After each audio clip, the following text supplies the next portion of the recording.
శ్రీ సాయి సచ్చరిత్రము 42వ అధ్యాయము. బాబా మహాసమాధి చెందుట ముందుగా సూచించుట, రామచంద్ర దాదా పాటీలు తాత్యాకోతే పాటీలుల చావులను తప్పించుట, లక్ష్మీబాయి సింధేకు దానము చివరి దశ. ఈ అధ్యాయములో బాబా తమ దేహమును చాలించిన వృత్తాంతము వర్ణితము. గత అధ్యాయములలో చెప్పిన లీలలు బాబా కృపయను కాంతిచే ఐహిక జీవితమందలి భయము ఎట్లు త్రోసివేయగలమో, మోక్షమునకు మార్గం ఎట్లు తెలుసుకొనగలమో, మన కష్టములను సంతోషముగా ఎట్లు మార్చుకొనగలమో చెప్పును. సద్గురుని పాదారవిందములను జ్ఞప్తి ఎందుంచుకొనినచో మన కష్టములు నశించును, మరణం దాని నైజమును కోల్పోవును, ఐహిక దుఃఖములు నశించును. ఎవరైతే తమ క్షేమమును కోరెదరో వారు శ్రీ సాయి లీలలను జాగ్రత్తగా వినవలెను. అది వారి మనస్సును పావనం చేయును. ముందుగా సూచించుట. చదువరులింతవరకు బాబా జీవిత కథలను వింటిరి. ఇప్పుడు వారు మహాసమాధిని ఎట్లు పొందిరో వినెదరుగాక. 1918 సెప్టెంబర్ 20వ తేదీన బాబాకు కొంచెం జ్వరం తగిలెను. జ్వరం 2-3 దినములుండెను. కానీ అటు తర్వాత బాబా భోజనమును మానెను. అందుచేత క్రమంగా బలహీనులైరి. 17వ రోజు అనగా 1918వ సంవత్సరం అక్టోబర్ 15వ తేదీ మంగళవారం 2:30 గంటలకు బాబా భౌతిక శరీరమును విడిచిరి. ఈ విషయమును 2 సంవత్సరములకు ముందే బాబా సూచించిరి, కానీ అది ఎవరికీ బోధపడలేదు. అది ఇట్లు జరిగెను. 1916వ సంవత్సరం విజయదశమి నాడు సాయంకాలం గ్రామంలోని వారందరూ సీమోల్లంఘనమునొచ్చి తిరిగి వచ్చుచుండగా బాబా హఠాత్తుగా కోపోద్రిక్తులైరి. సీమోల్లంఘనమనగా గ్రామపు సరిహద్దును దాటుట. బాబా తమ తలగుడ్డ, కప్పిని, లంగోటీని తీసి వాటిని చించి ముందున్న దునిలోకి విసిరివైచిరి. దీని మూలంగా దుని ఎక్కువగా మండజొచ్చెను. ఆ కాంతిలో బాబా మిక్కిలి ప్రకాశించెను. బాబా అక్కడ దిగంబరుడై నిలిచి ఎర్రగా మండుచున్న కండ్లతో బిగ్గరగా ఇట్లు అరిచెను. ఇప్పుడు సరిగా గమనించి నేను హిందువునో మహమ్మదీయుడనో చెప్పుడు. అచ్చట ఉన్న ప్రతివాడు గడగడా వణికిపోయెను. బాబా వద్దకు పోవుటకెవ్వరూ సాహసించలేకపోయిరి. కొంతసేపటికి బాగోజీ సింధే ధైర్యంతో దగ్గరకు పోయి లంగోటీని కట్టి ఇట్లనెను. బాబా సీమోల్లంఘనము నాడు ఇదంతయు ఏమి? ఈరోజు నా సీమోల్లంఘనము అనుచూ బాబా సటకాతో నేలపై కొట్టెను. బాబా రాత్రి 11 గంటల వరకు శాంతించలేదు. ఆ రాత్రి చావడి ఉత్సవం జరుగునో లేదో అని అందరూ సంశయించిరి. 1 గంట తర్వాత బాబా మామూలు స్థితికి వచ్చెను. ఎప్పటి వలె దుస్తులు వేసుకొని చావడి ఉత్సవమునకు తయారయ్యెను. ఈ విధంగా బాబా తాము దసరా నాడు సమాధి చెందుదమని సూచించిరి. కానీ అది ఎవరికీ అర్థం కాలేదు. దిగువ వివరించిన ప్రకారం బాబా మరి ఒక సూచన కూడా చేసిరి. రామచంద్ర తాత్యాకోతే పాటీల మరణం తప్పించుట. ఇది జరిగిన కొంతకాలం పిమ్మట రామచంద్ర పాటీలు తీవ్రంగా జబ్బుపడెను. అతడు చాలా బాధపడెను. అనేక ఔషధములు ఉపయోగించెను, కానీ అవి గుణం ఇవ్వలేదు. నిరాశ చెంది చావుకు సిద్ధంగా ఉండెను. ఒకనాడు నడిరేయి బాబా అతని దిండు వద్ద నిలిచెను. పాటీలు బాబా పాదములు పట్టుకొని, నేను నా జీవితంపై ఆశ వదులుకున్నాను. నేనెప్పుడు మరణించదనో దయచేసి చెప్పుడు అనెను. దాక్షిణ్యమూర్తి అగు బాబా, నీవు ఆతురపడవద్దు. నీ చావు చీటి తీసివేసి తిని త్వరలో బాగుపడేదవు, కానీ తాత్యాకోతే పాటీలు గురించి సంశయించుచున్నాను. అతడు 1918 విజయదశమి నాడు మరణించును. ఇది ఎవరికీ తెలియనీయకు. వానికి కూడా చెప్పవద్దు. చెప్పినచో మిక్కిలి భయపడును అనిరి. రామచంద్ర దాదా జబ్బు కుదిరెను, కానీ అతడు తాత్యా గురించి సంశయించుచుండెను. ఏలనా బాబా మాటకు తిరుగులేదు గనక తాత్యా 2 సంవత్సరములలో మరణం చెందును అనుకొనెను. దీనిని రహస్యంగా ఉంచెను. ఎవరికీ తెలియనీయలేదు, కానీ బాలాషింపికి మాత్రమే చెప్పెను. రామచంద్ర పాటీలు, బాలాషింపి ఈ ఇరువురు మాత్రమే తాత్యా గురించి భయపడుచుండిరి. రామచంద్ర దాదా త్వరలో పక్క నుండి లేచి నడవసాగెను. కాలం వేగంగా కదిలిపోయెను.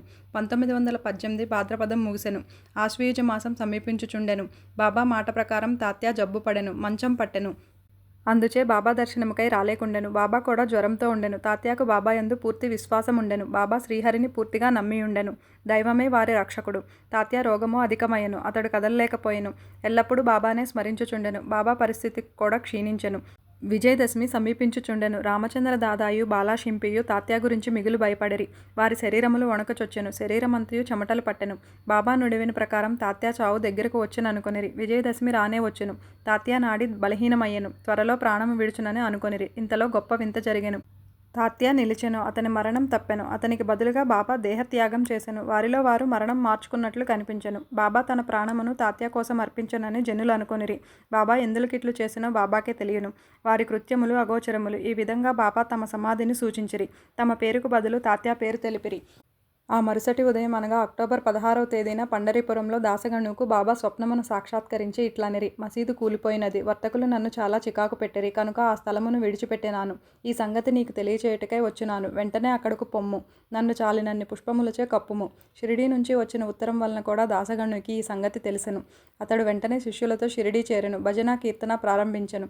బాబాను సమాధి చేయుటకు ముందు రోజంతయు భగవన్నామ స్మరణ చేసెను.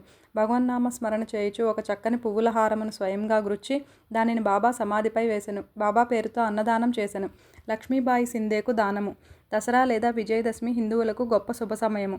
ఈ దినమున బాబా సమాధి చెందుటకు నిశ్చయించుకొనుట మిగులు సవ్యంగా ఉన్నది. కొన్ని దినముల నుండి వారు వ్యాధిగ్రస్తులుగా ఉండిరి. లోపల మాత్రం పూర్ణ చైతన్యులుగా ఉండిరి. చివరి సమయమప్పుడు హఠాత్తుగా ఎవరి సహాయం లేకుండా లేచి కూర్చొని మంచి స్థితిలో ఉన్నట్లు కనపడిరి. అపాయ స్థితి దాటినదని, బాబా కోలుకొనుచుండెనని అందరూ అనుకొనిరి. తాము త్వరలో సమాధి చెందెదమని బాబాకు తెలియను. కాన లక్ష్మీబాయి సింధేకు కొంత ద్రవ్యమును దానం చేయ నిశ్చయించుకొనిరి. బాబా సర్వజీవ వ్యాపి. ఈ లక్ష్మీబాయి సింధే ధనవంతురాలు, సుగుణవతి. రాత్రింబవళ్ళు ఆమె మసీదులో బాబా సేవ చేయుచుండెను. రాత్రి సమయమందు భక్తమహల్సా పతి తాత్య లక్ష్మీబాయి సింధే తప్ప తదితరులెవరూ మసీదులోకి కాలు పెట్టుటకు ఆజ్ఞ లేకుండెను. ఒకనాడు సాయంకాలం బాబా మసీదులో తాత్యాతో కూర్చొని ఉండగా లక్ష్మీబాయి సింధే వచ్చి బాబాకు నమస్కరించెను. బాబా ఇట్లనెను, ఓ లక్ష్మి, నాకు చాలా ఆకలి వేయుచున్నది. అప్పుడు ఆమె వెంటనే లేచి, కొంచెం సేపు ఆగుము, నేను త్వరలో రొట్టెను తీసుకొని వచ్చేదను అనెను. అనిన ప్రకారం ఆమె త్వరగా రొట్టె కూర తీసుకొని వచ్చి బాబా ముందు పెట్టెను. బాబా దానిని అందుకొని ఒక కుక్కకు వేసెను. లక్ష్మీబాయి ఇట్లా అడిగెను, ఇది ఏమి బాబా? నేను పరిగెత్తుకొని పోయి నా చేతులారా నీ కొరకు రొట్టె చేసితిని. నీవు దానిని కొంచెమైనను తినక కుక్కకు వేసితివి. అనవసరంగా నాకు శ్రమ కలగజేసితివి. అందుకు బాబా ఇట్లు సమాధానమిచ్చెను, అనవసరంగా విచారించదవేళ. కుక్క ఆకలి తీర్చుట నా ఆకలి తీర్చుట వంటిది. కుక్కకు కూడా ఆత్మ కలదు. ప్రాణులు వేరు కావచ్చును, కానీ అందరి ఆకలి ఒకటియే. కొందరు మాట్లాడగలరు, కొందరు మూగవాని వలె మాట్లాడలేరు. ఎవరైతే ఆకలితో ఉన్నవారికి భోజనం పెట్టెదరో వారు నాకు అన్నం పెట్టినట్లే.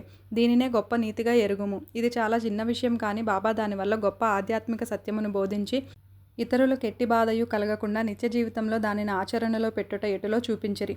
ఆనాటి నుండి లక్ష్మీబాయి రొట్టె, పాలు భక్తి ప్రేమలతో బాబాకు పెట్టుచుండెను. బాబా మెచ్చుకొని ఎంతో ప్రేమతో తినుచుండెడివారు. అందులో కొంత తాను తిని మిగతాది రాధాకృష్ణమాయికి పంపుచుండెను. ఆమె బాబా భుక్తశేషమునే ఎల్లప్పుడూ తినుచుండెను. ఈ రొట్టె కథను విషమాంతరంగా భావించరాదు. దీనిని బట్టి బాబా సర్వజీవుల యందు కలరని తెలుసుకొనగలము. బాబా సర్వవ్యాపి, చావు పుట్టుకలు లేనివారు అమరులు. బాబా లక్ష్మీబాయి సేవలను జ్ఞప్తి ఎందుంచుకొనిరి. ఆమెను మరిచెదరెట్లు. బాబా తమ భౌతిక శరీరం విడిచినప్పుడు తమ జేబులో చేయి పెట్టి ఒకసారి 5 రూపాయలు, ఇంకొకసారి 4 రూపాయలు, మొత్తం 9 రూపాయలు తీసి లక్ష్మీబాయికి ఇచ్చరి. ఈ సంఖ్య 21వ అధ్యాయంలోని నవవిధ భక్తులను తెలియచేయును. లేదా ఇది సీమోల్లంఘన సమయమును ఇచ్చు దక్షిణ అనుకొనవచ్చును. లక్ష్మీబాయి సింధే ధనవంతురాలగుటచే ఆమెకు ధనం అవసరం లేదు. కనుక బాబా ఆమెకు ముఖ్యంగా నవవిధ భక్తులను గురించి బోధించి ఉండవచ్చును. భాగవతం ఏకాదశ స్కందం 10వ అధ్యాయంలో 6వ శ్లోకం పూర్వార్ధమున 5, ఉత్తరార్ధమున 4 విధముల భక్తి చెప్పబడి ఉన్నది. బాబా ఈ ప్రకారంగా మొదట 5, తదుపరి 4, మొత్తం 9 రూపాయలు ఇచ్చెను. ఒక్క 9 కాక 9కి ఎన్నో రెట్ల రూపాయలు లక్ష్మీబాయి చేతుల మీదుగా వ్యయమైనవి. కానీ బాబా ఇచ్చిన ఈ 9 రూపాయలను ఆమె ఎన్నటికీ మరవదు. మిక్కిలి జాగరూకత మరియు పూర్ణ చైతన్యం కలిగి ఉండి బాబా అవసాన కాలమందు కూడా తగిన జాగ్రత్త పడెను. తన భక్తులపై గల ప్రేమానురాగముల యందు తగులుకొనకుండునట్లు వారందరినీ లేచి పొమ్మనిరి. కాకాసాహెబ్ దీక్షిత్, బాపుసాహెబ్ బూటి మొదలగు వారు మసీదు నందు ఆందోళనతో బాబాను కనిపెట్టుకొని ఉండిరి. కానీ బాబా వారిని వాడాకు పోయి భోజనం చేసి రండనిరి. వారు బాబాను విడవలేకుండిరి, బాబా మాటను జవదాటలేకుండిరి. మనస్సునందు ఇష్టం లేనప్పటికీ వారు పోలేక మసీదు విడిచిపోయిరి. బాబా స్థితి అపాయకరంగా ఉండనని వారికి తెలియను. కనుక వారు బాబాను మరవకుండిరి. వారు భోజనమునకు కూర్చుండిరే, కానీ వారి మనస్సు బాబాపై ఉండెను. వారు భోజనం పూర్తి చేయక మునిపే బాబా తమ భౌతిక శరీరమును విడిచెనని వార్త వచ్చెను. భోజనములను విడిచి అందరూ మసీదుకు పరిగెత్తిరి. బాయాజీ అప్పాకోతేపై బాబా దేహం ఒరిగి ఉండెను. వారు నేలపై గాని తమ గద్దెపై గాని పడలేదు. తమ స్థలంలో ప్రశాంతంగా కూర్చుండి తమ చేతితో దానం చేయుచు శరీరం విడిచిరి. యోగులు శరీరం ధరించి ఏదో పని మీద భూలోకమునకు ఒత్తురు. అది నెరవేరిన పిమ్మట వారెంత నెమ్మదిగాను సులభంగాను అవతరించుదురో అంత శాంతముగా వెళ్ళెదరు.